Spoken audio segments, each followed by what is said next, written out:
ओम नमः सिद्धेभ्य।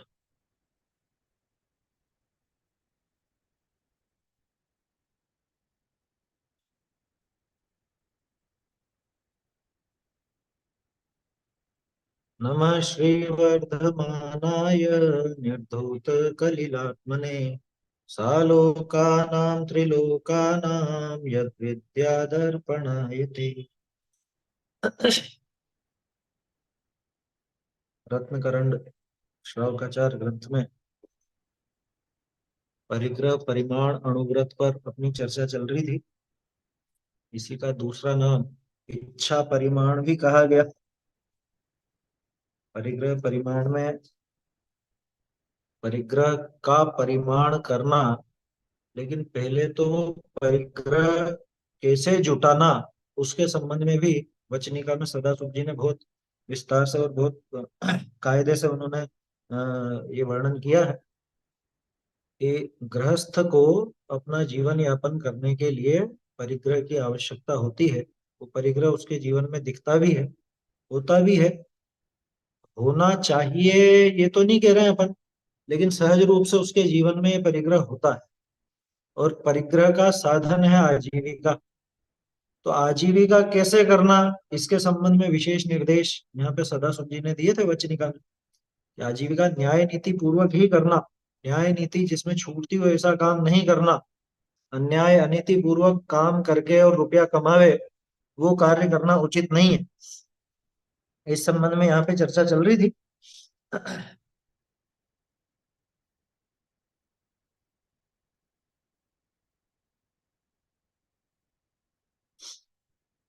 इसमें पिछली चर्चा में अपन ने देखा था कि भाई कुटुंब का भार है जिसके ऊपर, वो तो पैसा कमाएगा ना।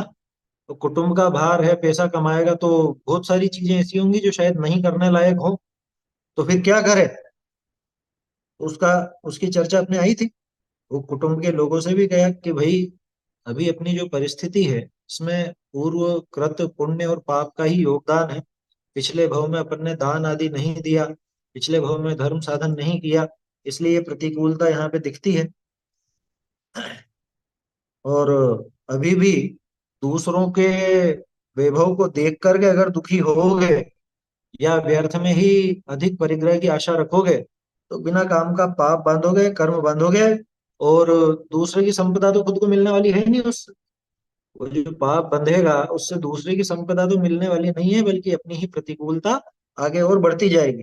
इसलिए क्या करना कि भाई जो मिला है उसमें संतोष भाव रखो, निर्वांछक होकर के रहो, तो वर्तमान में भी दुखी नहीं होगे और आगे भी कर्मों की निर्जरा सहज रूप से होगी।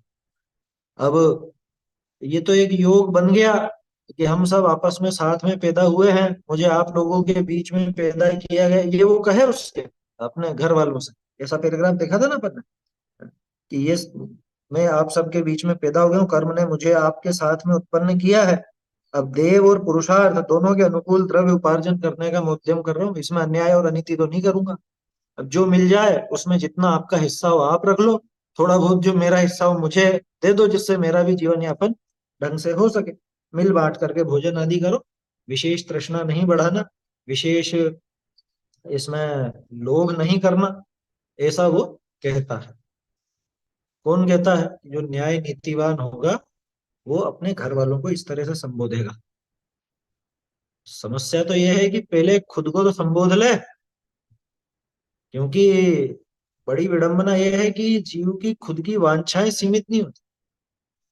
हम कहाँ अपनी इच्छाओं को घटाने का प्रयास करते हैं। ये परिग्रह परिमाण का दूसरा नाम इच्छा परिमाण दिया गया, क्योंकि परिग्रह बाहरी वस्तु से इतना संबंधित नहीं है जितना इच्छा से। स्वयं की इच्छा बढ़ती हुई होगी तो परिग्रह तो बढ़ना ही बढ़ना है।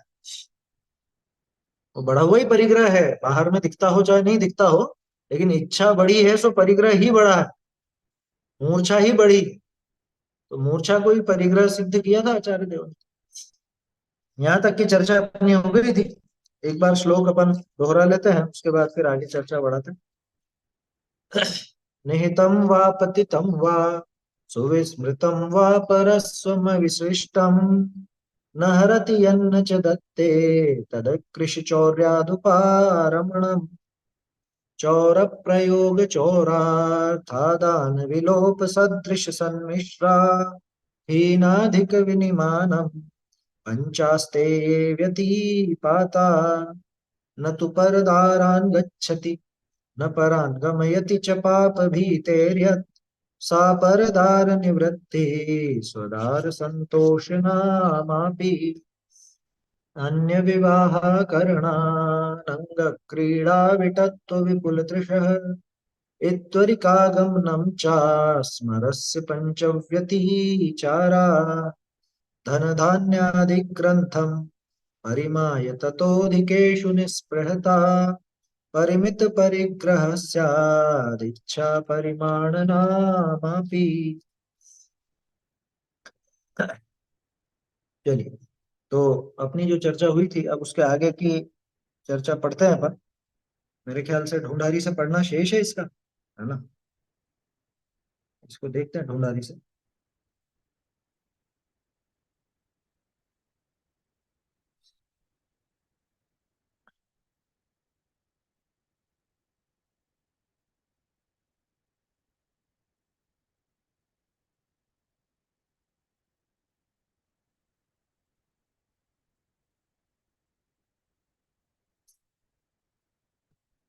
हाँ, विभाग करी भोजन आदि करो, बस ये दूसरी पंक्ति से चलेगा।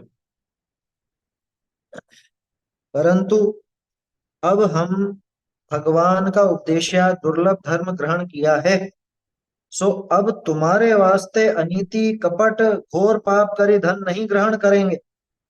न्याय नीति जैसे धर्म नहीं बिगड़ेगा तैसे उद्यम करी उपार्जन करेंगे। तुम भी जैसे हमारा धर्म बिगड़ जाए तैसे प्रवर्तन मति करो। अपना अपना पुण्य पाप का फल भोगो। आकुलता छाड़ी जेता मिले तितना में संतोष धारी सुखित रहो। ऐसा जाके निश्चय है ताके परिग्रह परिमाण नाम स्थूल व्रत होए है। और जो कुटुंब का पोषण के अर्थी पाप क्रिया में प्रवर्ते है, असत्य चोरी कपट हिंसा इत्यादि पापनी में प्रवर्ते है, तिनके घोर पाप का बंध होए, पाप ते दुर्गति का पात्र होए है। ताते अल्प जीवितव्य में व्रत शील संयम में ही दृढ़ता करो। केतेक लोग कहे हैं, ये हाशिए में दिया है छोटे अक्षरों में, केतेक लोग कहे हैं जो धन तो पाप ही ते आवे है, पाप बिना धन आवे नहीं, त्यागी व्रती हुआ धन कैसे आवे। ताकू कहिए है, ऐसी तो तुम्हारे भ्रांति है, जो पाप बिना धन आवे नहीं, ऐसे कहना अयुक्त है। जो पाप हिते धन आवे तो इस जगत में लाखा भील चांडाल चोर चुगल मनुष्यनी को मारने वाले ग्राम दग्ध करने वाले मार्ग लूटने वाले समस्त ब्राह्मण क्षत्रिय वैश्य शूद्र इस समस्त जाति समस्त कुल पापिनी करी भरिया है। सो समस्त पुरुष स्त्री बालक अधिक हिंसा के करने को असत्य चोरी करने को तैयार है। परंतु जो पूर्व जन्म में कुपात्र दान दिया है कुतप करी खोटा पुण्य बांधा है, तिनके कुमार्ग ते धन आवे है। पुण्यहीन तो मारा जाए है, पूर्व पुण्य बिना पाप ते ही तो धन नहीं आवे है। और जो पूर्व पुण्य बांध्या अब परिग्रह परिमाण व्रत के पंच, एक मिनट कुछ छूट गया यहाँ पे, जो पूर्व पुण्य बांध्या, हाँ ते यहाँ नीचे वाला हाशिया, ते यहाँ चोरी चुगली कर्या बिना ही संपदा को प्राप्त हो जाए। राजा के घर जन्म ले है, कोटि धन के धनिनी के घर जन्म ले है। ताते बहुत कहा कहिए, समस्त पुण्य का फल है। खोटे पुण्य की लक्ष्मी भोगी खोटे पुण्य की लक्ष्मी भोगी नरक तिरंच में जाए डूबे। अब परिग्रह परिमाण व्रत के पंच अतिचार वर्णन करने को सूत्र है। देखिए, बहुत बढ़िया बात आई है यहाँ पर। इसमें एक आध जगह थोड़ा सा सुधार है। ये जो 109 पेज पर आपके क्षत्रिय वैश्य शूद्र सभी जाति सभी कुल लिखा है ना, कुल के पहले जाति लगा ली, सभी जाति कुल, कुल के पहले जाति आ जाएगा। और चोरी करने को तैयार हैं जो, जहां पे वाक्य ये पैराग्राफ खत्म हो रहा है उसके आगे जोड़ लीजिए, वे क्यों निर्धन है। ये ब्रैकेट में आ जाएगा, मतलब ये जो वे क्यों निर्धन है लिखा है ये ब्रैकेट में डाल लीजिए। ये हस्तलिखित में नहीं था ना, लेकिन अच्छा दिया है, वे क्यों निर्धन है ना, ये दो जगह थोड़ा सा इसमें संशोधन है। कुल के पहले जाति और वे क्यों निर्धन। चलिए देखते हैं। तो पहले तो उसने संबोधन दिया अपने परिवार कि भैया, जो कुछ भी मैं थोड़ा बहुत अपने लाभांतराय के क्षयोक्षम से और पूर्व पुण्य के उदय से जो कुछ मिल रहा है, बाहर में मेरा उद्यम तो कहने में आ रहा है, लेकिन जो कुछ भी मिल रहा है वो तुम्हारे पास लाता हूँ। इसमें जो भी आ, हमारे हक का हिस्सा हो वो हमको दो और तुम्हारा तुम भोगो। अब खास चीज तो ये है कि हमने तो अब भगवान का कहा हुआ दुर्लभ धर्म ग्रहण किया है। ये धर्म आज तक अनादिकाल से मिला नहीं था। इसके अभाव में हम दुखी ही होते रहे थे। हम क्या, मतलब सारे ही जगत के जीव इस धर्म के अभाव में ही तो दुखी हो रहे हैं। समंतभद्र स्वामी ने दूसरे ही छंद में प्रतिज्ञा की ना, देशयामि समीचीनम धर्मम कर्म निवर्हणम। ऐसा धर्म कि संसार दुखता सत्वान यो धरत्युत्तम, जो जीवों को संसार दुखों से उठा करके उत्तम सुख में धर देता है, उसे धर्म का। तो ऐसे धर्म का हम ऐसे दुर्लभ धर्म को हमने ग्रहण किया, हमको मिल गया ये दुर्लभ धर्म में प्राप्त हुआ है। अब तुम सोचो कि तुम्हारे लिए धर्म छोड़ करके हम विपरीत कार्य करें, तो वो तो बनने वाला नहीं। अतः तुम्हारे लिए अब अनीति कपट आदि घोर पाप करके धन ग्रहण नहीं करेंगे। अधिकांश किस्से आपने सुने होंगे, इस तरह के पुराणों में भी कथाएं पढ़ी होंगी कि वो घर वाले पीछे पड़ते थे उसके, ये लाओ वो लाओ है। अच्छा, अभी भी लौकिक दृष्टि से ऐसे ही बहुत से लोग कहते हैं क्या, अरे हमको नहीं है जरूरत, हम ये जो इतनी रिश्वत वगैरह लेते हैं या कुछ करते हैं हमारे लिए थोड़ा करते हैं, घर वालों के लिए करते हैं, घर वालों की इच्छाएं पूरी करनी पड़ती है इसलिए सब करना पड़ रहा है, नहीं तो हमको तो, हम तो कैसे भी रह ले। ऐसे बहाने बनाते हैं बहुत से लोग, अपने अन्याय अनीति कपट के लिए ऐसे बहाने बनाते हैं कि मुझे तो नहीं है जरूरत, ये पत्नी बच्चे इनकी तो इच्छाएं पूरी करनी पड़ेंगी ना, ये तरह तरह की मांग करती है। वो अंजन चोर को चोरी करने किसने भेजा था? उसकी जो प्रेमिका थी उसी ने तो भेजा था ना, वो हार लाने के लिए उसने ही तो कहा था। ऐसे ही और भी बहुत से कहते हैं। बच्चा जिद करता है और पिता की तनख्वाह तो इतनी है नहीं कि वो उसको वैसा खिलौना दिला दे या वैसी चीजें दिला दे, में महंगे महंगी महंगी कपड़े, महंगे महंगे ये जो भी साधन है दिला देगा। अब उसकी क्या कहें, हैसियत नहीं है तो क्या करता है, फिर ऊपरी कमाई करता है। ऊपरी कमाई समझ गया, रिश्वत लेता है, चोरी करता है या कुछ भी ऐसा काम करता है। उससे पूछो क्यों किया, कि मैं क्या करूं, मेरे बच्चों की इच्छा पूर्ति करनी थी, मेरे पत्नी की इच्छा पूर्ति करनी थी। इस संबंध में वो नीति शतक में भी बहुत आता है और अपने ग्रंथों में तो खूब है ही। पूजन की एक पंक्ति, भोग परिजन करें आप शुभ्र धाम है। ये परिजन तो भोग लेंगे, परिजन तो भोगेंगे, क्यों, वो कमा के नहीं लाए, वो पाप करा किसने परिजनों के भोग के लिए, स्वयं ने। तो स्वयं पात्र बनेगा नरक आदि का, खुद जाएगा नरक में, और परिजन यहाँ भोग करेंगे। भैया ऐसा काम नहीं करना कि परिजन भोगे और मैं नरक के दुख भोगूं, ऐसा काम मैं करने वाला नहीं हूं। जितना है जो कुछ भी है इसमें संतोष धारण करके तुम अपनी वृत्ति चलाओ। मैं व्यर्थ में तुम्हारे पीछे पाप नहीं करूंगा। ये आज के जमाने के माता पिता इस बात को बहुत अच्छे से समझ ले। अधिकांश माता पिता क्या करते हैं कि नहीं साहब, हम तो देखो अभक्ष भक्षण नहीं करते, हम तो कुछ भी नहीं खाते पीते हैं, बाजार का भी हो रहा था। लेकिन ये बच्चे हैं ना, बच्चे मानते नहीं है। ये बच्चे नहीं मानते कि तू नहीं मानता। बच्चे कैसे नहीं मानते हैं? लौकिक कार्य हो तब तो सब मान जाते हैं बच्चे। जब बच्चे से वो बाप कहते हो कि टाइम से आ जाना दुकान पे, नहीं तो निकाल दूंगा घर से, तो मानता है कि नहीं मानता? कि तू मेरे हिसाब से व्यापार नहीं कर सकता तो तेरा खुद का कर ले, मानता है कि नहीं मानता है? वहां तो सब मानते हैं। वो माँ जब बच्चे को कहती है, दो चांटे पड़ेंगे स्कूल जाओ, छुट्टी उट्टी नहीं करनी है, तो मानता है कि नहीं मानता? वहां सब मनवाना आता है इसको। लेकिन अभक्ष भक्षण में या विपरीत कार्य मना करने में बच्चे नहीं मानते। बच्चे नहीं मानते हैं साहब, क्या करें। हमारा तो मन नहीं होता ये बाजार के सड़े सड़े टॉफी बिस्किट चॉकलेट वगैरह दिलाने का, अभक्ष भक्षण कराने का, लेकिन बच्चे नहीं मानते। ये पहले बच्चों का बाप तो मान जावे, बच्चे तो बाद में मानते रहेंगे। बच्चों के माँ बाप की गलती है असल में। कैसे कह देते हो बच्चे नहीं मानते? बच्चे वही मानते हैं जो माँ बाप मनवाना चाहते हैं। ये हकीकत है। ये हकीकत है। बच्चे सबसे ज्यादा भरोसा किस पे करते हैं, किसकी नकल करते हैं?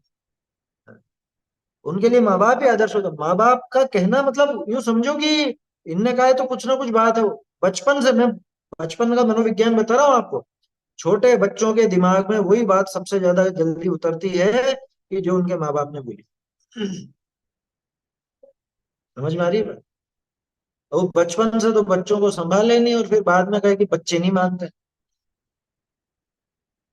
अच्छा, फिर एक और बात कि बच्चे तो नहीं मानते और तू मान जाता है।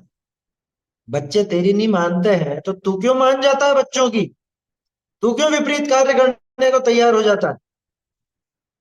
और बच्चा जिद्दी करने लग जाए माँ से कि नहीं मुझको तो आज आलू के पानी पताशे ही खाने हैं, मुझे तो आज आलू का समोसा ही खाना है। और माँ क्यों कह रहे बच्चा नहीं मान रहा, बच्चा नहीं मान रहा। बच्चा कैसे नहीं मान रहा? तू कैसी माँ है? बच्चा कैसे नहीं मानेगा तेरी बात? तूने जन्म दिया है, तू उसको पालती है, तू उसको समझाती है, तूने सब कुछ सिखाया है, तो कैसे नहीं माने?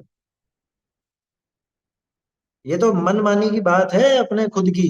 या अपन चाहे जो तो मनवा लेते हैं, लेकिन यहीं आकर के शिथिल हो जाते हैं धर्म के क्षेत्र। तो कोई भी अन्याय का अनीति का कार्य मैं करने वाला नहीं हूं भैया तेरे पीछे। ऐसी दृढ़ता रहनी चाहिए। बोलो।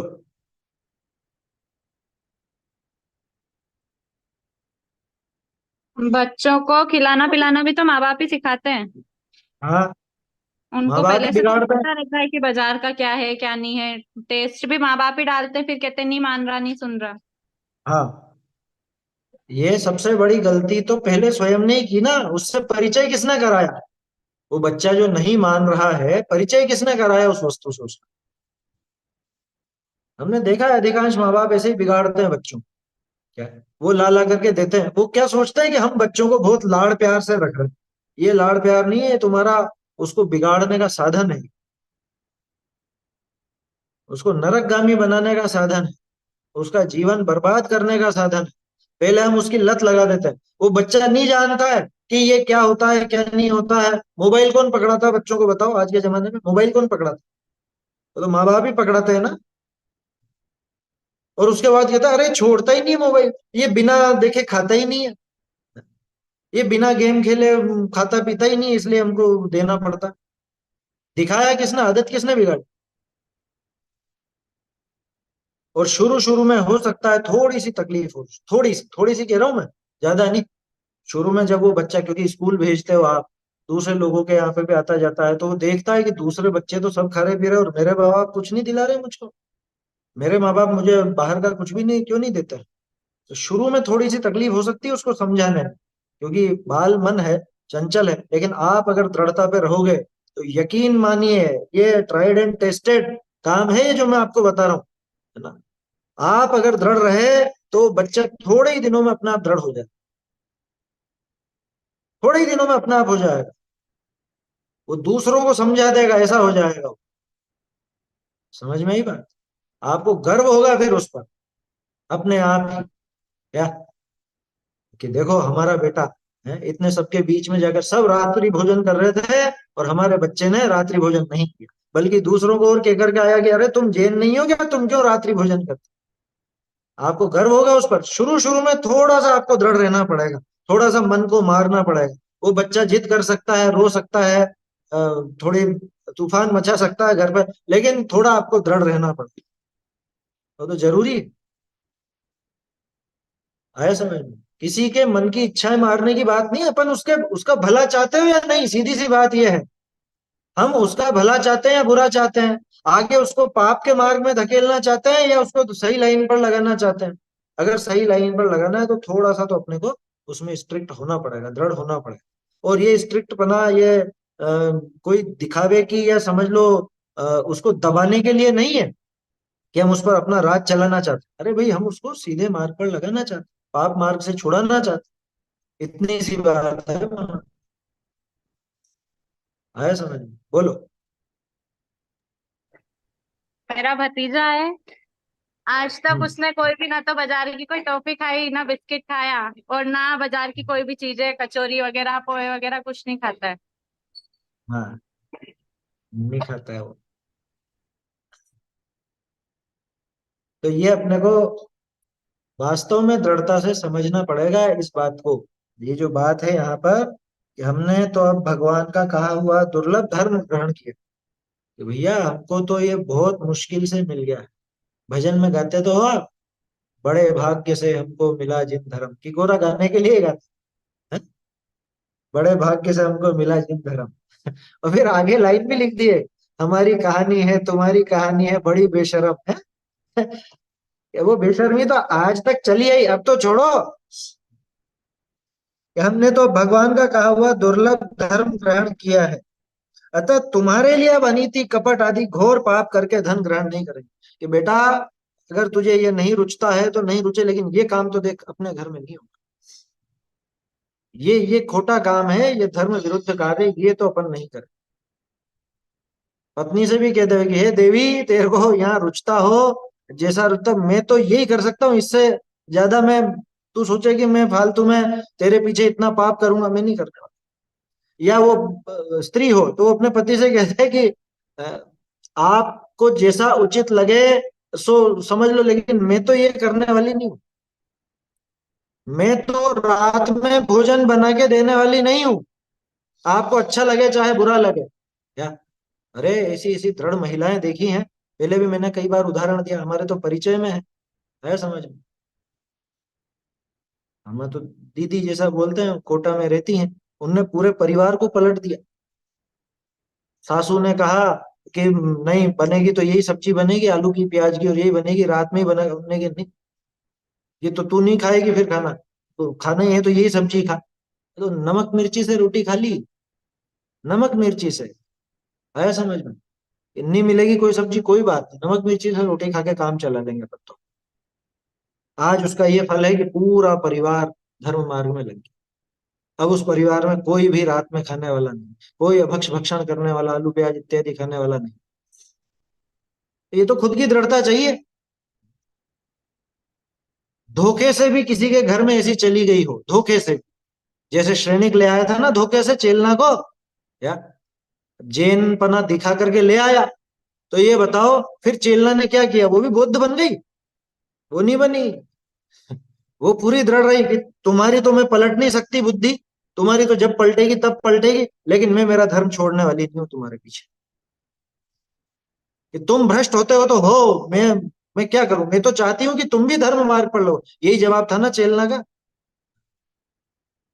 और हमारे यहाँ तो रिश्तेदारी, वो लड़की को, बच्ची को, उसको ढीला कर देते हैं। कैसा?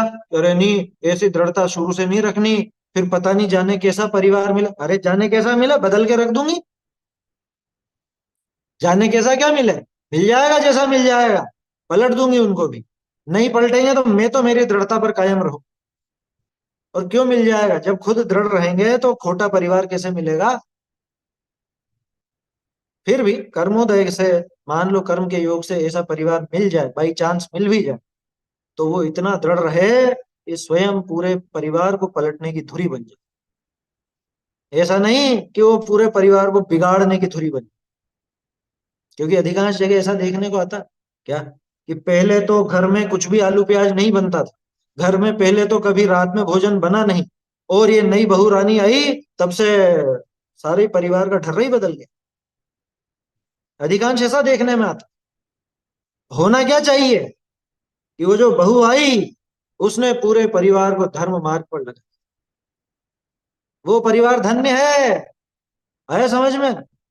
जहां पे एक लड़की, वो जीव बहुत गजब का है वो, जो पूरे जीव को, पूरे परिवार को पलट दे, वो मामूली जीव नहीं है वो। क्या मतलब, पुरुषों से ज्यादा वो महिला वो बहुत जल्दी आगे बढ़ेगी, बहुत जल्दी मोक्ष प्राप्त करेगी। क्यों? इस भव में तो नहीं करेगी, आगामी भव में करेगी, लेकिन उसने प्रतिकूलताओं के बीच में भी, क्योंकि देखो अपना जो समाज है वो पितृसत्तात्मक समाज है ना। पितृसत्तात्मक माने कि पुरुषवादी समाज ज्यादा है, मतलब महिलाओं का स्थान पुरुषों के पीछे ही कहलाता है। सामाजिक दृष्टिकोण से बात कर रहा हूं अपन, तो वो बात स्वीकार करते ही नहीं, क्योंकि अपन तो प्रत्येक जीव को समान देखते हैं। फिर भी सामाजिक ढर्रा इस तरह का है, तो स्त्रियों के लिए थोड़ी सी प्रतिकूलताएं नजर आती है कि अब ये घर छोड़कर नए घर में गई है, अब ये कैसे क्या करेगी, इसको तो दूसरों के हिसाब से पलटना पड़ेगा। क्यों पलटना पड़ेगा? पलट के रख दूंगी। हाँ देखो, चेलना का एक और प्रसंग, कितना सुंदर प्रसंग था। जब तक अ, दर्शन नहीं कर लूंगी भगवान के, तब तक भोजन का त्याग। और रानी चेलना के लिए श्रेणिक राजा ने भी जैन मंदिर बनवाया इस चक्कर में। बोलो, बनवाया था ना। भले बौद्ध था, बौद्ध धर्म को मानता था, लेकिन अब चेलना प्रिय थी उसकी, तो चेलना से तो प्रेम विवाह ही तो किया था, तो उसके लिए फिर मंदिर वगैरह भी बनवाया। इतनी दृढ़ खुद रहे कि वो उस परिवार को, अपने पति को, बच्चों को, वो मोक्ष मार्ग में लगा, सही मार्ग पर लगा। वो पुरुष इतना दृढ़ रहे कि अपने पत्नी बच्चों को, कैसे भी आए हों कैसे भी हों, लेकिन उसको धर्म मार्ग पर लगा। अरे दोनों ही तरह के कितने ही उदाहरण बता सकता हूँ, कितने ही उदाहरण वर्तमान में मौजूद। दोनों तरह के कैसे? कि अच्छा भला परिवार, वो अ, गलत कन्या को लाने के कारण पूरा बर्बाद हो गया। और बिल्कुल बिगड़ा हुआ परिवार, एक सही लड़की के आने से, घर में सही बहू के आने से वो पूरा परिवार धर्म मार्ग पर लगे। कितने उदाहरण मौजूद है। इसके अपोजिट, वो लड़का, एक लड़का धर्म मार्ग पर था शुरू से, है? लेकिन वो विवाह के बाद बिल्कुल भ्रष्ट हो गया। किस वजह से? कि वो लड़की के शौक ज्यादा था, उसको घूमने फिरने का, खाने पीने का, या उसका था। अथवा उल्टा भी उदाहरण है, बिगड़ा हुआ लड़का था, और वो लड़की ने आकर के उसको सुधार दिया, उसका जीवन पवित्र कर दिया। हमें कौन सा आदर्श लेना? कुछ कहना चाहते हैं, बोलिए। रेज हैंड किया करें, वो उससे नजर आता है, वीडियो में एकदम से निगाह नहीं पड़ती। ये चैतन्य धाम में एक ऐसी घटना घटी कि हम्म। एक लड़का है ना, उनको संस्कार डाल के, वो बोले शिक्षक सचिन सर बोले कि इतने हम संस्कार डाल के बच्चों को, आप संस्कार डालने के लिए यहाँ बच्चों को तो लाते हैं, छुट्टी में हम्म। गया तो उनके माता पिता ने उनको, अब इतने दिन से कुछ खाया नहीं, होटल में चलो हम होटल में जाएंगे, तो बच्चा गया नहीं, बोले नहीं नहीं गया। सर ने हमको इतने अच्छे संस्कार दिए, अब मैं नहीं जाऊंगा। ये मुझे बहुत गर्व की बात लगी, तभी बोले अच्छा हुआ। नहीं होता है, ये होता है वास्तव में। हम देखते हैं ना बहुत सारे, ये सिर्फ चैतन्य धाम की बात नहीं, अधिकांश अपनी संस्थाओं में इस तरह के घटनाएं खूब घटती हैं। या वो जाने कैसे, उसकी होनहार अच्छी थी, तो वो तो आ गया यहाँ पढ़ने, अब परिवार अभी लगा हुआ नहीं है। मैं यही तो बता रहा हूँ, एक जीव आकर के पूरे परिवार को सुधार देता, तो परिवार वाले बिगाड़ना चाहते हैं। ये हम देखते हैं, कई बार देखते हैं संस्थाओं में, वो माँ बाप मिलने जाते हैं, तो वो चोरी छुपे उससे नियम तोड़वा लेते हैं, क्या घुमाने फिराने लग जाते हैं। अब ये तो परिवारों को भी समझना चाहिए, और ये तो उस बालक को, बालक की दृढ़ता भी है इसमें। देखो कई उदाहरण हैं, बच्चा माँ बाप को सुधार रहा है, माँ बाप बच्चे को सुधार रहे हैं, पत्नी पति को सुधार रही है, पति पत्नी को सुधार रहा है। अपने को तो कुल मिला के, जैसे सब धर्म मार्ग पर लगे हैं, जैसे आगे बढ़ सके ऐसा काम करना चाहिए। और यहाँ पे भी वही बात है कि हमने तो भगवान का कहा हुआ दुर्लभ धर्म ग्रहण किया है। अरे जाने कैसे पाप के उदय से तो इस पंचम काल में पैदा हुए, फिर भी पुण्य ने इतना साथ दिया कि जैन कुल मिल गया। पुण्य ने इतना साथ दिया कि सच्चे देवशास्त्र गुरु मिल गए। अब ये चीज मुझे छोड़नी नहीं है। अगर वास्तव में इस मार्ग का बहुमान आया है, तो अपने को इस बात में बिल्कुल दृढ़ हो जाना चाहिए कि भैया जैसे तैसे तो ये धर्म ग्रहण किया है, अब तुम्हारे लिए तो मैं अन्याय अनीति कपट इत्यादि करके, घोर पाप करके धन ग्रहण नहीं करने वाला। ये तो खैर मुख्य रूप से पुरुष की बात है, क्योंकि अधिकांश वो पैसा कमाना और वो सारा काम उसका दिखता है। बाकी इस उदाहरण से अपने को, सभी को, प्रत्येक जीव को अपने अपने ऊपर लगाना चाहिए। महिला भी ये कहे कि मैं व्यर्थ में पाप पाप का अर्जन नहीं करूंगी तुम्हारे लिए। हाँ? और पति कहे कि नहीं मुझे तो रात में भी खाना है। सवाल ही नहीं भैया, तुम्हारी मर्जी पड़े जो कर लो। मैं तो रात को ना बनाने वाली ना रखने वाली ना खिलाने वाली, या भक्ष भक्षण मैं नहीं करा सकती। आया समझ? और मेरे चौके में तो नहीं आएगी ये चीज।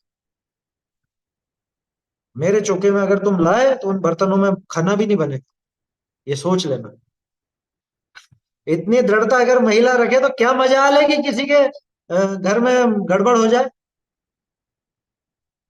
देखो दृढ़ता तो खुद की ही चाहिए। ऐसी दृढ़ता वो पुरुष भी रखे कि तू भैया तेरे शौक थोड़े संभाल के रख, ये फालतू के मैं पाप करके पैसा नहीं कमाऊंगा। पहली बात तो पैसा कमाने में ही पाप का बंधन होता है, लेकिन वो सामान्य है, वो अपने जीवन में इतना तो चलता है। चलता है का मतलब है पाप, लेकिन उसके बिना आजीविका वो बनती नहीं।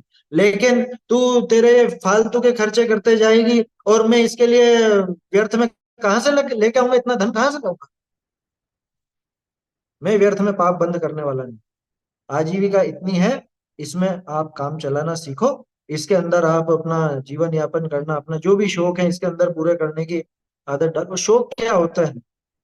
शौक क्या होता है? अच्छे अच्छे शौक रखो ना, बुरे शौक क्यों रखो? व्यसन आदि की तो बात ही नहीं, लेकिन व्यर्थ में जो दिखावे के और इस जीवन को बर्बाद करने के शौक हैं, ऐसे शौक मत पालो। तुम्हारे लिए अब अनीति कपट आदि घोर पाप करके धन ग्रहण नहीं करेंगे। न्याय नीति से जिस प्रकार धर्म नहीं बिगड़े, उस प्रकार उद्यम करके उपार्जन करें। क्योंकि आजीविका कमाने का जो भाव है वो कोई पुण्य भाव या धर्म का भाव तो है नहीं, है तो वहां भी पाप का ही भाव। लेकिन न्याय नीति लगाऊंगा मैं उसमें भी, उसमें मैं बिना नीति के बिना न्याय के वो काम नहीं करूं। जिस कार्य में बहुत हिंसा होती हो, जिस कार्य में अन्याय बहुत होता दिखता हो, जिस कार्य में विशेष पाप होता नजर आता हो, वैसा काम मैं नहीं करूं। देखो दो चीजों पे अपने को ध्यान रखना खास तौर पे आजीविका के संबंध में, कि एक तो हिंसा आदि जहां नहीं हो, दूसरा अपनी आकुलता नहीं बढ़े, ऐसा भी व्यापार नहीं करना। जिसमें आकुलता बहुत बढ़ जाए ऐसा व्यापार नहीं करना। भले हिंसा कम हो उसमें, लेकिन आकुलता बहुत हो, ऐसे आकुलता का काम नहीं करना। देखो क्या कह रहे हैं, उसी प्रकार उद्यम करके उपार्जन करेंगे। जो कुछ भी रुपया पैसा कमाएंगे वो न्याय नीति पूर्वक ही कमाएंगे, खोटा काम करके अपने। अच्छा एक और चीज है, बहुत से लोग क्या कहते हैं, जैसे समझ लो अ, कोई व्यापार है, अब उसमें हिंसा तो नहीं दिखती लेकिन व्यसन दिखता है। हिंसा कैसे नहीं दिखती? जैसे एक तर्क देते हैं बहुत से, वो तंबाकू होती है ना, जर्दा जर्दा, जर्दा सूखी पत्तियों से बनता है। अब वो पत्तियां तो सूख गई, उसमें कोई जीव पड़ते ही नहीं। कुछ लोगों का ऐसा तर्क भी होता है कि दूसरे काम में जैसे अनाज या अनाज वगैरह का व्यापार करते हैं, उसमें जीव बहुत पड़ते हैं, ये होता है वो होता है, तरह तरह की बातें हैं। फल सब्जियां वगैरह इनमें भी जीव बहुत पड़ते हैं। ये तो सूखी चीज है बिल्कुल। बीड़ी सिगरेट तंबाकू ये तो सूखी चीज है, इसमें तो कोई जीव भी नहीं पड़ता। बोलो, शराब में तो एल्कोहल होता है, एल्कोहल में कोई जीव नहीं पड़ता। इसमें क्या दोष है? अरे भैया लेकिन जीव का जीवन बिगाड़ने का दोष है, व्यसन है। व्यसन का व्यापार कैसे किया जाएगा? समझ में आ रही है बात? हिंसा तो नहीं दिख रही है ज्यादा, हिंसा कहाँ दिख रही है उसमें, वो तो सूख गई वो पत्तियां। वो जो जर्दा है, ध्यान रखना, इसको सिर्फ इतने में ही उदाहरण लेना, नहीं तो आप सोचो हाँ हाँ, इसमें तो दोष नहीं है। अरे व्यसन है व्यसन, व्यसन का दोष उस हिंसा से ज्यादा है। क्योंकि हिंसा में दूसरे जीवों के घात की मुख्यता है, और व्यसन में स्वयं के घात की मुख्यता, और आत्मघात की महापात की कहा गया। समझ में आ रही है बात? इसलिए कभी भी उसका इस तरह से पक्ष मत लेना। ये कोरोना के टाइम पे ऐसी ऐसी मजाक ऐसा चुटकुला बहुत चला था कि अभी शराब पीने वाले सबसे ज्यादा स्वस्थ है। क्यों? कि वो एल्कोहल रहता है ना उसमें, एल्कोहल से वो कोरोना आता ही नहीं, नष्ट हो जाता। कि हम तो दवाई की तरह पी रहे। अरे तू व्यसनी व्यसनी होकर के उस व्यसन का पक्ष लेता है, शराब का। तो ऐसा काम नहीं करना जिसमें व्यसन हो, जिसमें हिंसा आदि की तीव्रता हो, अथवा ये दोनों ना भी हो लेकिन अपने आकुलता बहुत ज्यादा हो, ऐसा भी व्यापार नहीं करना। ऐसी आजीविका नहीं करनी। संतोष वृत्ति से, संतोष पूर्वक, जैसे अपना न्याय नीति से आजीविका हो जाए, अपने घर का काम चल जाए, उस हिसाब से कर। बाकी देखो, कितनी भी उठा पटक कर लो, मिलेगा तो पुण्य प्रमाण ही। ये तो 100% पक्की बात है ना। कोई भी ला करके बता दे, जितना पुण्य का उदय है उससे ला करके बता दे कि मैं ला सकता हूँ। तू ला सकता है तो इतना ही क्यों लाया, इससे दुगना ला ना। तू अगर लाने वाला है, मैं 1 करोड़ कमा के बताऊंगा। 1 करोड़ क्यों, 10 करोड़ क्यों नहीं कमा के बता रहा है तू? अगर तू कमाने का करता है तो ला, 10 करोड़ ला, 1 अरब ला। और 1 अरब क्यों, 2 अरब ला, बढ़ाते जाओ उसको। कहाँ से लाए? मिलेगा तो उतना ही जितना पुण्य प्रमाण है। ये हकीकत है। कितनी मेहनत कर लो, कितना ही दिमाग लगा लो, आएगा उतना। हर क्षेत्र में नजर आता है ऐसा। आज जो सबसे अमीर और सबसे ज्यादा वो दिखते हैं, वो दुनिया में सबसे ईमानदार या सबसे बुद्धिमान हो ऐसा तो नहीं, सबसे ज्यादा मेहनती हो ऐसा तो नहीं। मेहनत करने वाले बेचारे मेहनत करके घिस घिस के मर जाते हैं, कुछ इकट्ठा नहीं कर पाते। बुद्धि लगाने वाले खूब खूब बुद्धिमान है, लेकिन क्या करें, सारे दांव उल्टे पड़ रहे हैं। हमने हमारी बुद्धि से और मेहनत से पूरी ईमानदारी से गलत करके देख लिया, लेकिन आएगा तो उतना ही जितना पुण्य प्रमाण। आया समझ? लाभांतराय के क्षयोपशम से ही मिलेगी वस्तु। उसमें साता वेदनी पुण्य का उदय काम करे ना, पुण्य के उदय के साथ लाभांतराय का क्षयोपशम भी चाहिए, ये देखा था ना अपन। तो इसलिए जो चीज पुण्य से मिलती है, उसके लिए विशेष पाप क्यों करना, उसके लिए अन्याय अनीति का सेवन क्यों करना? बात यह है, न्याय नीति से जिस प्रकार धर्म नहीं बिगड़े, उस प्रकार उद्यम करके उपार्जन करेंगे। तुम भी हमारा धर्म जिससे बिगड़ता हो वैसा प्रवर्तन नहीं करो। कि भैया तुम भी वैसा प्रवर्तन मत करो जिससे हमारा धर्म बिगड़ जाए, ऐसे काम मत करो। पत्नी हो तो उसको संबोधन करे, पति है तो उसको संबोधन करे कि आप क्यों फालतू में मेरा धर्म बिगाड़ने का काम करते हो। आप भी इस धर्म मार्ग पर लो कि तुम क्यों मेरा धर्म बिगाड़ने जैसा काम करती हो। तुम क्यों व्यर्थ में ऐसी इच्छाएं करती हो, है? कि मुझे यहाँ घुमाने ले चलो, वहां घुमाने ले चलो। आजकल तो दुनिया कहाँ कहाँ घूमती है, फॉरेन घूमती है और यहाँ घूमती है। कि भैया जहाँ जिन मंदिर नहीं मिले वहां क्यों मुझे घुमाने ले जाना चाहती, या क्यों ऐसे ऐसे शौक पालती है कि मुझको तो होटलों में जाना है संडे टू संडे, जहाँ जैन का जय भी नहीं मिले। समझ में आ रही है बात? ऐसे स्थान पर क्यों क्यों जाने की जिद कर। बच्चा हो तो बच्चे से कहे कि बेटा ऐसे शौक नहीं पालने जो अपने धर्म विरुद्ध। ये तो परस्पर एक दूसरे को संबोधन की बात है क्या? सबसे पहला साधर्मी कौन होता है पता? सबसे पहला साधर्मी अपने परिवार होता है। अपना पति, अपनी पत्नी, अपने बच्चे, अपने भाई बहन, ये सबसे पहले साधर्मी है। और साधर्मियों को धर्म मार्ग पे लगाना या उनसे प्रेरणा लेना ये तो आगे की चीज है। सबसे पहले तो घर में ही होगा ना काम। अंग्रेजी में एक कहावत है, चैरिटी बिगिंस एट होम। क्या? चैरिटी की यानी दान की शुरुआत कहाँ से होती है? अच्छे कार्य की, पुण्य कार्य की शुरुआत कहाँ से होती है? घर से, अपने घर से। अपना तो कर्तव्य है वो प्रयास करने का। अब नया प्रश्न खड़ा होता है, वो नहीं माने तो? नहीं माने तो धीरे धीरे उनका राग घटाओ, फिर और क्या उपाय है? सीधी बात तो यही। नहीं माने तो फिर राग घटाओ कि अरे ऐसे कैसे, हमारा परिवार है, उनको संभालना तो पड़ेगा, ये तो करना पड़ेगा। आएगा परिवार है, इस भव से ज्यादा का संपर्क नहीं रहने वाला उनसे, अगर विचारधारा अलग है तो। ये पक्का मान के चलना। जिस परिवार के पीछे तू इतना पाप करने को तैयार हो रहा है, इतनी अन्याय अनीति करने को तैयार हो रहा है, वो परिवार कब तक साथ रहने वाला है? अरे वर्तमान भव में जीते जी अलग हो जाते हैं, भाई भाई अलग हो जाते हैं, जीते जी बाप बेटे अलग हो जाते हैं, पति पत्नी अलग हो जाते हैं, और की क्या बात करें। किस परिवार के पीछे इतना पाप कमाना चाहता है? समझ में आ रही है बात? तो ये अपने को समझना चाहिए। हाँ, भाई शुरुआत अपने घर से। अब नहीं मानते, नहीं मानते क्या कर, नहीं मानते तो फिर अपन, अपन भी मत मानो, फिर तटस्थ हो जाओ, धीरे धीरे उनसे राग घटा लो। क्या? ये तुम्हें पाप में पढ़ना है, तुम पढ़ते रहो भाई, हम तो तुम्हारे इस पाप में साथ नहीं देना। हम नहीं देने वाले साथ, तुमको बुरा लगे चाहे अच्छा लगे, है ना? और यकीन मानिए, एक नन्ना 100 रोग टाले, ये कहावत है हिंदी में। एक बार आपने शुरू में मना कर दिया ना, एक बार नकारा दे दिया, उसके बाद फिर वो जिद नहीं करेगा। वो समझ जाएगा कि ये काम मतलब ये अपने साथ नहीं रहने वाला इस काम। तो अपने आप वो आपका अनुमति त्याग हो गया, प्रतिमा तो नहीं हुई, लेकिन आपका अनुमोदन तो नहीं रहा ना उस काम में। लेकिन देखो, जहां तक लौकिक में अपन इन्वॉल्व रहते हैं, उतना पारलौकिक में भी इन्वॉल्व होना चाहिए। लोग क्या करते हैं, और लौकिक में तो बिल्कुल जुड़ान करके रखते हैं, और पारलौकिक में मतलब ये धर्म मार्ग में क्या कहते हैं, अरे हम क्या करें, मानते ही नहीं, हमने तो कहना ही छोड़ दिया। कहाँ से कहना छोड़ दिया? तूने व्यापार धंधे की कहना छोड़ दिया, घर के और कामों की कहना छोड़ दिया, वो सब कहना छोड़ दिया हो तो यहाँ कहना छोड़ना। समझ में ही बात? धर्म मार्ग में तो आगे होके ही कहना चाहिए, या क्योंकि दूसरी बातों में भी तो कह रहे हो ना। जब शादी ब्याह में कह रहे हो, रिश्तेदारी निकाल रहे हो, रिश्ते दिखा रहे हो, हैं, और काम में मदद कर रहे हो, तो इस मार्ग में क्यों पीछे हटते हो? बहुत से लोगों का क्या बहाना होता, अरे सुनेंगे ही नहीं, बोल के क्या फायदा, कि तूने बोल के कब देखा? हैं?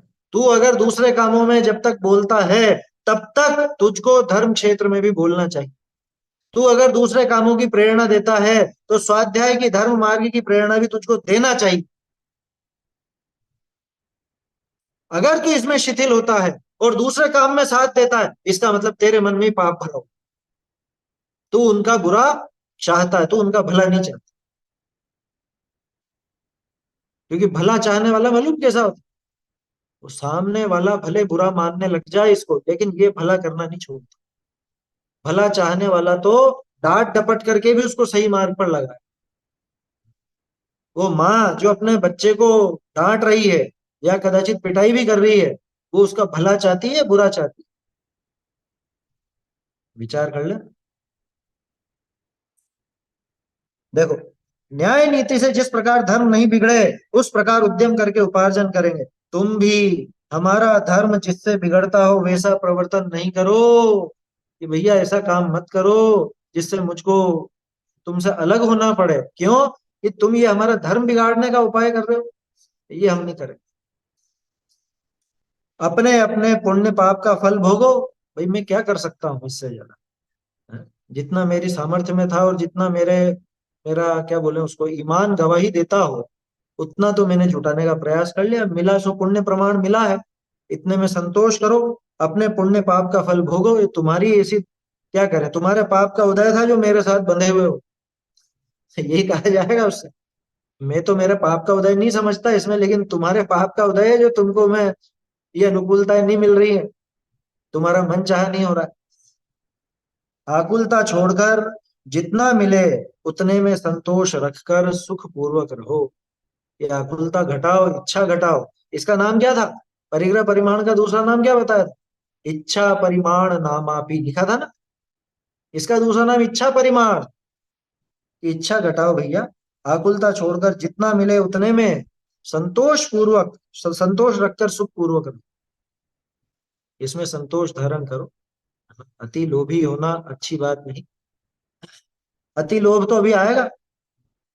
इसका एक तरह से क्या कहें, दोष है इसमें, अतिचार है। परिग्रह परिमाण का एक अतिचार है अति लोभ। आकुलता छोड़कर जितना मिले उतने में संतोष रखकर सुख पूर्वक रहो। इस प्रकार का जिसे निश्चय है, उसके परिग्रह परिमाण नाम का स्थूल व्रत होता है। स्थूल क्यों कहा? देश व्रत है ना, देश व्रत है इसलिए स्थूल व्रत। सूक्ष्म व्रत कैसा? ये सूक्ष्म तो महाव्रत है।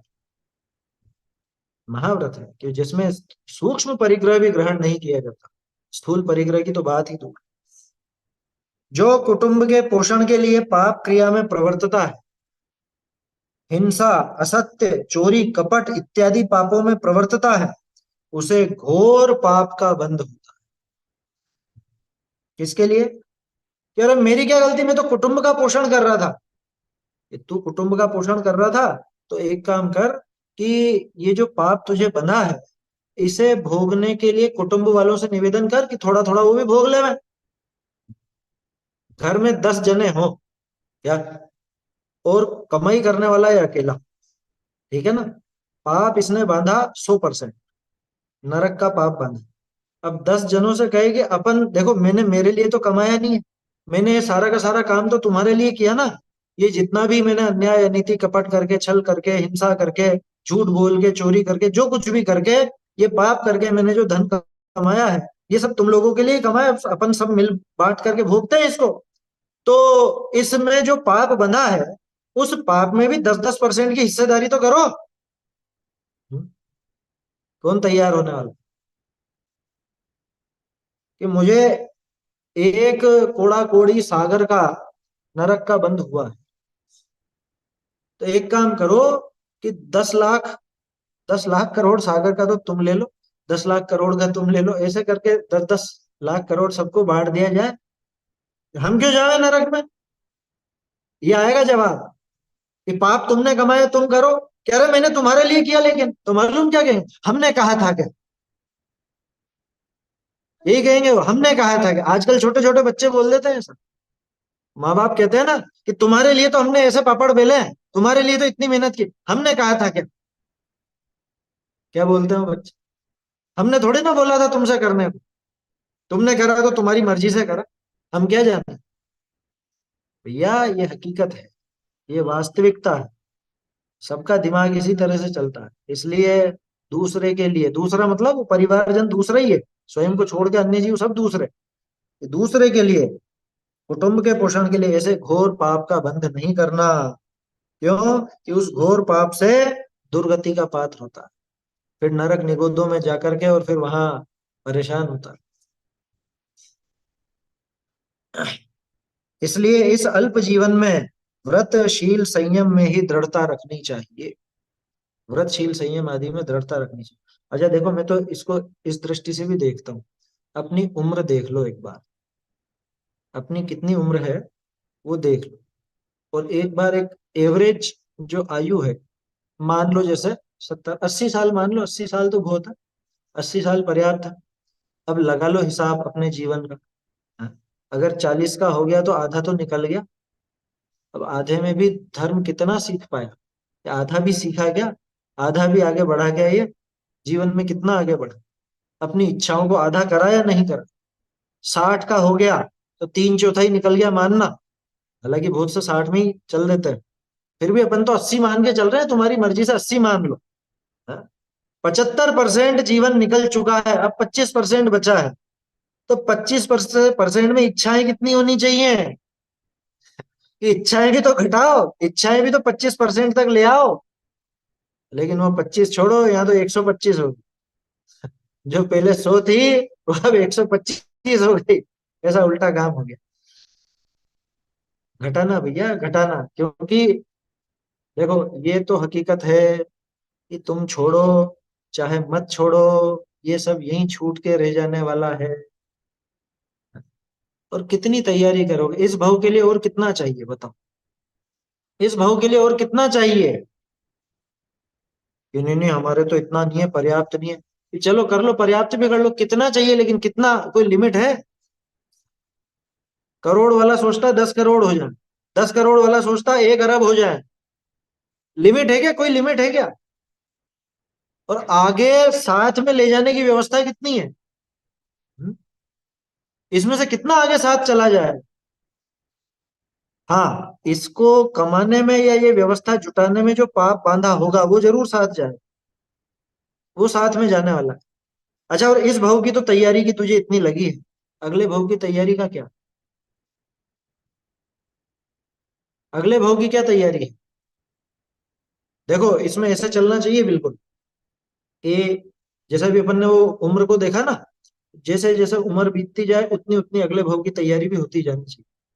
एक नॉर्मल आयु पकड़ करके अपन चल रहे हैं। अगर आपका 50% हिस्सा बीत गया है जीवन का, तो आपकी अगले भाव की 50% तैयारी तो हुई कि नहीं हुई? रेशो बदलता जाना चाहिए ना। अगर 50% जीवन बीत गया है, तो ये समझ लो कि अब मुझको यहाँ पे ज्यादा समय रहना नहीं है। तो अब मैं अगले भाव की भी तैयारी करूं तो आधा ध्यान उस पर और आधा इस पर। 75% बीत गया तो 3/4 तो निकल चुकी, वो तो जी लिया मैं। अब तो जो जी है वो एक्स्ट्रा है। समझ में ही बात? ये यकीन मानना, 60 के बाद जितना जी रहे हो एक्स्ट्रा है। क्योंकि उसके बाद तो वो बच्चे बच्ची के आधार पे चलते हैं, है ना। उसके बाद आपका दखल इतना नहीं रहता, धीरे धीरे दखल उनका बढ़ता जाता है। पीढ़ियां बदलती है ना, तो अपना वो परिवार की सत्ता भी ट्रांसफर ऐसे ही होती है अपने आप ही, आप करो चाहे मत करो, वो होती जाएगी, अपने आप होगी। ये इस भ्रम में पड़ा रहता है। बहुत से बुजुर्ग हो जाते हैं तो भी इस भ्रम में रहते हैं, हम करेंगे हम करेंगे, हमारे बिना कैसे होगा। अरे भ्रांति में भैया, तू ऊपर ऊपर से वो तेरा सम्मान रखते हैं इसलिए तेरे सामने कुछ बोलते नहीं, लेकिन करते तो वो उनके मन की है। तो 60 यानी कि समझ लो जैसे 75% निकल गई, तो अब 25% बची ना। अब इस भव पे सिर्फ 25% ध्यान देना, 75% अगले भव का ध्यान। क्या? अगले भव की कमाई पर ध्यान देना। अब ये होता जाना चाहिए ना, जीवन में होता जाना चाहिए इस तरह। समझ में आ रही है बात? ऐसा है। तो थोड़ा सा अपने जीवन का आकलन करना चाहिए अपने को, कि हम कैसे आगे बढ़ रहे हैं, कैसे हमारी दशा सुधर रही है अथवा बिगड़ रही है, और अगले भव की क्या तैयारी है। वो सारी चीजों पर थोड़ा सा अपने को ध्यान देना चाहिए। हर चीज में फर्क पड़ना चाहिए, खाने पीने में, सजने संवरने में, स्वास्थ्य आदि में, उसमें सब पर फर्क पड़ना चाहिए। आया समझ? पाप करके धन कमाकर पुण्य कार्यों में धन लगाने से पुण्य होता है क्या? ये एक नया प्रश्न है ना, इसको भी लेते हैं अभी। देखो पहले इस पर चर्चा कर लेते हैं, तो ये विषय छूटेगा, कर लेंगे उस पर भी चर्चा करेंगे। पाप तो देखो कमाने में तो पाप ही है, ठीक है ना, ऐसा नहीं है कि उसमें पुण्य है, लेकिन कितना, ये एक थोड़ा सा अपना विचार करने का विषय बन जाता है। कितना पाप किया जा रहा है, जैसे यहाँ पे कह रहे हैं कि भाई न्याय नीति पूर्वक कमाए, न्यायोपार्जित धन हो, उसको पुण्य में मतलब धर्म कार्यों में लगाए, दान में लगाए, तो वहां पुण्य है। उसी को पाप कार्यों में लगाए तो पाप है। कमाई का भाव तो पाप ही है। उस कमाई से पैसा आता नहीं है, पैसा आता है पूर्व पुण्य के उदय से। यही तो बता रहे हैं यहाँ पे, आगे वाला प्रश्न जो है ना उससे जुड़ा हुआ है। देखते हैं, देखो इसको देख लेते हैं, समय हो रहा है अपना क्योंकि। क्या कहा पहले तो, इसलिए इस अल्प जीवन में व्रत शील संयम में ही दृढ़ता रखनी चाहिए। अल्प जीवन में, जीवन वैसे ही अल्प है। भजन तो खूब सुना होगा ना आपने, जीवन है पानी की बूंद, है कब मिट जाए रे। अल्प जीवन में व्रत शील संयम में ही दृढ़ता रखनी चाहिए। कितने ही लोग कहते हैं धन तो पाप से ही आता है, पाप किए बिना धन आता ही नहीं है, त्यागी व्रति हो जाने से धन कैसे आएगा। थोड़ा बहुत पढ़ भी किया ना तो अपने दिमाग में ये आता भी, पैसा कमाने का भाव भी तो पाप भाव है ना।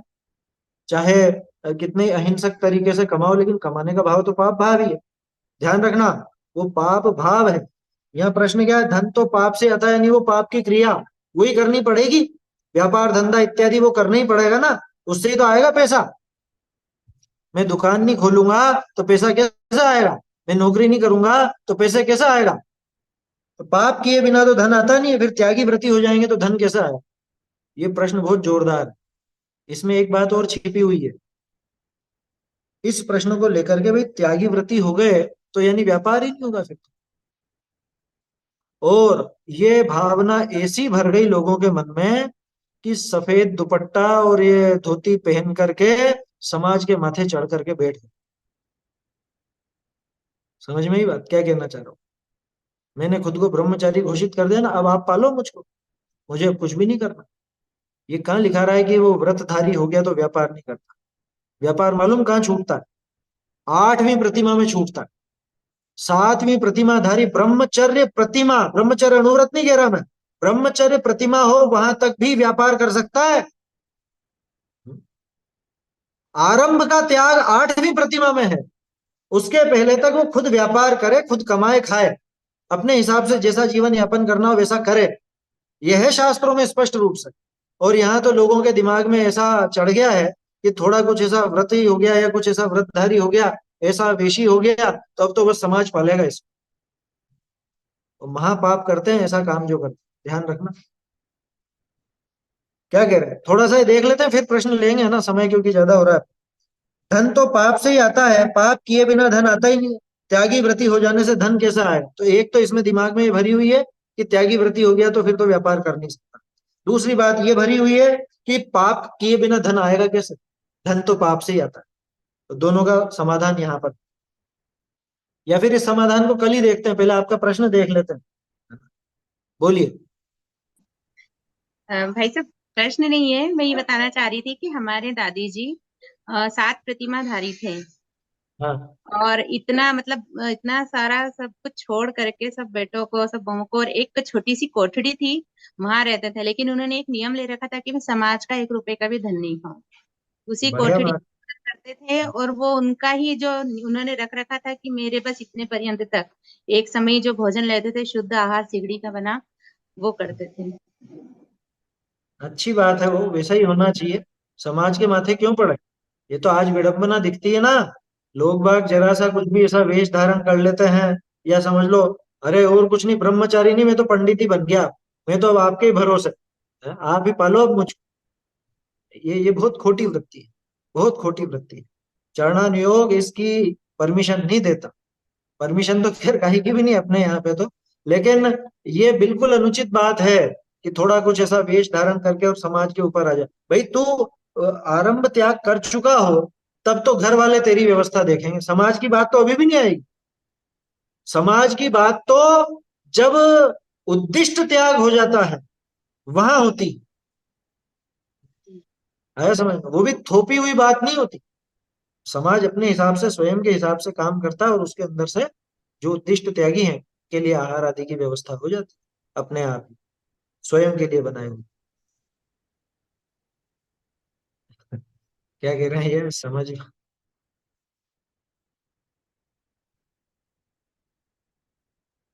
परिग्रह के पूर्णतः त्यागी मुझे साधु, और परिग्रह परिमाण वृत्ति अणुवृत्ति, ग्रहवासी गृहस्थ दोनों ही, मठवासी मंदिरवासी धर्मशाला वासी हो गए।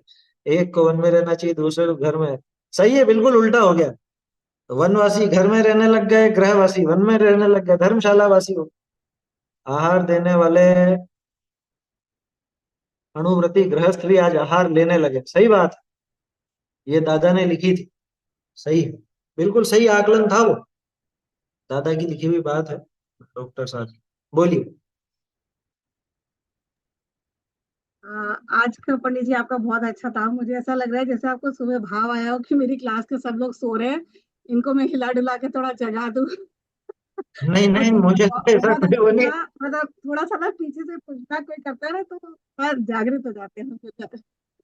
बहुत अरे अच्छा। जिनवानी हमेशा ही जगाती है। तो आज तो आपने सोचा कि सब सो रहे हैं, इनको उठाऊं मैं जगह, थोड़ा अपनी जिंदगी में।